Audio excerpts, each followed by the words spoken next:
ಕಲಬುರಗಿ ಜಿಲ್ಲಾ ಜೈನ ವೇದಿಕೆಯಿಂದ ಸ್ವಾಗತವನ್ನು ಕೋರುತ್ತೇನೆ. ನಾನು ಸುರೇಶ್ ತಂಗ, ಕಲಬುರಗಿ ಜಿಲ್ಲಾ ಜೈನ ವೇದಿಕೆ ಅಧ್ಯಕ್ಷ. ನನ್ನ ಜೊತೆ ಸಮಾಜದ ಯುವ ಮುಖಂಡರಂಥ ರಾಜೇಂದ್ರ ಪುಣಿಚ್ ಅವರಿದ್ದಾರೆ, ರಾಹುಲ್ ಕುಂಬಾರ್ ಅವರಿದ್ದಾರೆ, ಧರ್ಮೇಂದ್ರ ಸಿಂಗ್ನವರಿದ್ದಾರೆ, ರಮೇಶ್ ಬೆಳಕೇರಿಯವರು ಮತ್ತು ಶ್ರೇಣಿಕ್ ಪಾಟೀಲ್ ಅವರಿದ್ದಾರೆ.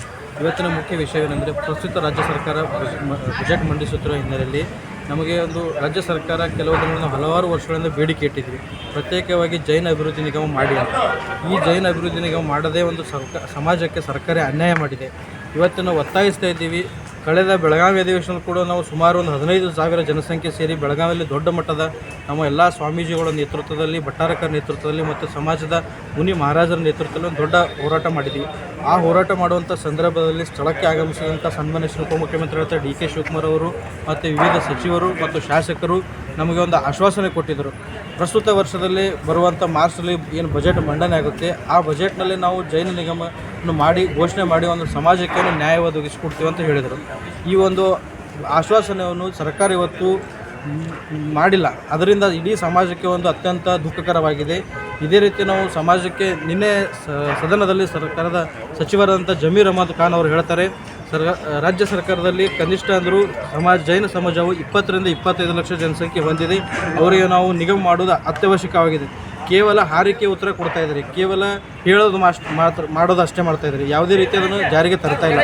ಯಾಕಂದರೆ ಕೇವಲ ಪ್ರತ್ಯೇಕ ಒಂದೇ ಕೋಮಿನವರಿಗೆ ಎಲ್ಲ ಸೌಲಭ್ಯಗಳನ್ನು ಕೊಡ್ತಾ ಇದ್ದು, ಅಲ್ಪಸಂಖ್ಯಾತರು ಅಂದರೆ ಕೇವಲ ಒಂದೇ ಸಮಾಜದವರು ತಿಳಿದರೆ, ಅಲ್ಪಸಂಖ್ಯಾತರ ವ್ಯಾಪ್ತಿಯಲ್ಲಿ ಜೈನರು, ಕ್ರಿಶ್ಚಿಯನ್ರು, ಪಾರ್ಸಿ, ಬೌದ್ಧ ಮತ್ತು ಸಿಖ್ಖರ 6 ಕಮ್ಯುನಿಟಿ ಸೇರ್ತವೆ. ಈ ಕಮ್ಯುನಿಟಿ ಕೂಡ ಸಮಾನಾಂತರವಾಗಿ ಕಾಣಬೇಕು. ಕೇವಲ ಒಂದೇ ಕೋಮಿನವರಿಗೆ ಒಂದು ತುಷ್ಟೀಕರಣವನ್ನು ಮಾಡ್ತಾ ಇದೆ ಸರ್ಕಾರ.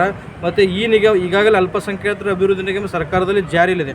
ಆ ನಿಗಮದಲ್ಲಿ ಕೇವಲ ಯಾವುದೇ ಒಂದು ಬಜೆಟ್ ಬಂದರೂ ಕೂಡ 100 ರೂಪಾಯಲ್ಲಿ 80% ಒಂದೇ ಕಮ್ಯುನಿಟಿಗೆ ಕೊಡ್ತಾರೆ. ಮಿಕ್ಕಿದ್ದು 10% ಕ್ರಿಶ್ಚಿಯನ್ ಕಮ್ಯುನಿಟಿ ಕೊಡ್ತಾರೆ. ಉಳಿದಂಥ 5 ಕಮ್ಯುನಿಟಿಯವರಿಗೆ ತಲಾ 2% ಕೊಡ್ತಾರೆ. ಈ 2%ಇಂದ 25 ಜನರಿಗೆ ಏನು ಸೌಲಭ್ಯಗಳು ಒದಗಿಸ ಸಾಧ್ಯ? ಇದರ ಬಗ್ಗೆ ಸರ್ಕಾರ ಕೂಲಂಕುಷವಾಗಿ ಪರಿಶೀಲನೆ ಮಾಡಬೇಕು. ಮತ್ತು ಅದೇ ರೀತಿಯಾಗಿ ನಾವು ಪ್ರತ್ಯೇಕ ವಿದ್ಯಾರ್ಥಿ ವಸತಿ ನಿಲಯಗಳು ಕೇಳ್ತಾ ಇದ್ದೀವಿ ಸರ್ಕಾರಕ್ಕೆ. ಕಾಟಾಚಾರಕ್ಕೆ ಎನ್ನುವಂತೆ 3 ಸರ್ಕಾರಿ ಸಸ್ಯಾಹಾರಿ ವಸತಿ ನಿಲಯಗಳನ್ನು ಘೋಷಣೆ ಮಾಡಿ ಆದೇಶ ಮಾಡಿತ್ತು ಸರ್ಕಾರ. ಇಲ್ಲಿವರೆಗೂ ಕೂಡ ಅದು ಯಾವುದೇ ರೀತಿ ಜಾರಿಗೆ ಬಂದಿಲ್ಲ. ಈಗಾಗಲೇ ಅಲ್ಪಸಂಖ್ಯಾತರ ಇಲಾಖೆ ವತಿಯಿಂದ ವಸತಿ ನಿಲಯಗಳು ಆರಂಭಿಸಿದ್ದಾರೆ. ಆ ವಸತಿ ನಿಲಯಗಿರುವಂಥ ಆಹಾರ ಪದ್ಧತಿಗೂ ನಮ್ಮ ಸಮಾಜದ ಆಹಾರ ಪದ್ಧತಿಗೂ ಯಾವುದೇ ರೀತಿ ಹೊಂದಾಣಿಕೆ ಆಗ್ತಾಯಿಲ್ಲ. ನಾವು ಜೈನರು ಶುದ್ಧ ಸಸ್ಯಾಹಾರಿಗಳಿಗಿದ್ದು ಅಲ್ಲಿ ಕೊಡುತ್ತಾರಂತ ಬೆಳಗ್ಗೆ ಎದ್ದ ತಕ್ಷಣ ಮೊಟ್ಟೆ ಕೊಡ್ತಾರೆ, ಮಧ್ಯಾಹ್ನ ಮಾಂಸ ಕೊಡ್ತಾರೆ, ಚಿಕನ್ ಕೊಡ್ತಾರೆ. ಈ ಥರ ಒಂದು ಆಹಾರ ಪದ್ಧತಿಯೂ ನಮ್ಮ ವಿದ್ಯಾರ್ಥಿಗಳಿಗೆ ಹೊಂದಾಣಿಕೆ ಆಗ್ತಾಯಿಲ್ಲ. ಇದರಿಂದ ಕಡು ಬಡ ವಿದ್ಯಾರ್ಥಿಗಳು ಉನ್ನತ ಶಿಕ್ಷಣದಿಂದ ವಂಚಿತರಾಗ್ತಾ ಇದ್ದಾರೆ. ಅದಕ್ಕೋಸ್ಕರ ನಾವು ಪ್ರತ್ಯೇಕವಾಗಿ ಜೈನ ವಿದ್ಯಾರ್ಥಿ ವಸತಿಯನ್ನು ಪ್ರಾರಂಭ ಮಾಡಬೇಕು. ಮತ್ತು ಪ್ರಸ್ತುತ ಬಜೆಟ್ ಅಧಿವೇಶನ ನಡೀತಾ ಇದೆ. ಈ ಅಧಿವೇಶನದಲ್ಲಿ ಜೈನ ಅಭಿವೃದ್ಧಿ ನಿಗಮ ಘೋಷಣೆ ಮಾಡಬೇಕು.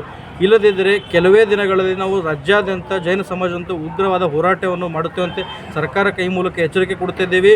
ಇಲ್ಲಾಂದರೆ ಮುಂದೊಂದು ದಿನ ಸರ್ಕಾರ ನಿನ್ನೆ ಸದನದಲ್ಲಿ ಲಕ್ಷ್ಮಣ ಸವದಿ ಅವರು ಹೇಳ್ತಾರೆ, ಕಾಂಗ್ರೆಸ್ ಪಕ್ಷ ಇವತ್ತೇನಾದರೂ ಸರ್ಕಾರ ಅಧಿಕಾರದಲ್ಲಿದ್ದರೆ ಕಾಂಗ್ರೆಸ್ ಪಕ್ಷಕ್ಕೆ ಚಿಹ್ನೆಯನ್ನು ಕೊಟ್ಟಿದ್ದಾರೆ, ಅದು ಜೈನ ಮುನಿಗಳಂತ ವಿದ್ಯಾನಂದ ಮುನಿ ಮಹಾರಾಜರು. ಆದರೂ ಋಣ ತೀರಿಸಬೇಕಾದ್ರೆ ಅದಕ್ಕಾದರೂ ಮಾಡಿ ಅಂತ ಹೇಳಿದ್ರು ಕೂಡ ಸರ್ಕಾರಕ್ಕೆ ಇಲ್ಲಿಯವರು ಕಳಜಿಲ್ಲ. ಆ ಹಸ್ತ ಚಿಹ್ನೆ ಮೇಲೆ ಹಲವಾರು ಇವತ್ತು ಸರ್ಕಾರ ಅಧಿಕಾರಕ್ಕೆ ಬಂದಿದೆ. ಅಟ್ಲೀಸ್ಟ್ ಆ ಹಸ್ತ ಚಿಹ್ನೆ ಅಂತ ಪಡೆದಂಥ ಸರ್ಕಾರ ಸಚಿವರು ಮಾನ್ಯ ಮುಖ್ಯಮಂತ್ರಿಗಳಾದರೂ ಆ ಒಂದು ನಂಬಿಕೆ ಇಟ್ಟಾದರೂ ಕೂಡ ಸಮಾಜದ ಬೇಡಿಕೆ ಈಡೇರಿಸಬೇಕಂತ ನಾವು ಸರ್ಕಾರಕ್ಕೆ ಒತ್ತಾಯಿಸ್ತಿದ್ದೀವಿ. ಪ್ರಸ್ತುತ ಅಧಿವೇಶನದಲ್ಲೇ ಜೈನ ಅಭಿವೃದ್ಧಿ ನಿಗಮ ಘೋಷಣೆ ಮಾಡಿ ಸಮಾಜಕ್ಕೆ ನ್ಯಾಯ ಒದಗಿಸುವಂತ ಕೋರುತ್ತೇವೆ. ಸುರೇಶ್ ಎಸ್ ತಂಗ. ಧನ್ಯವಾದ.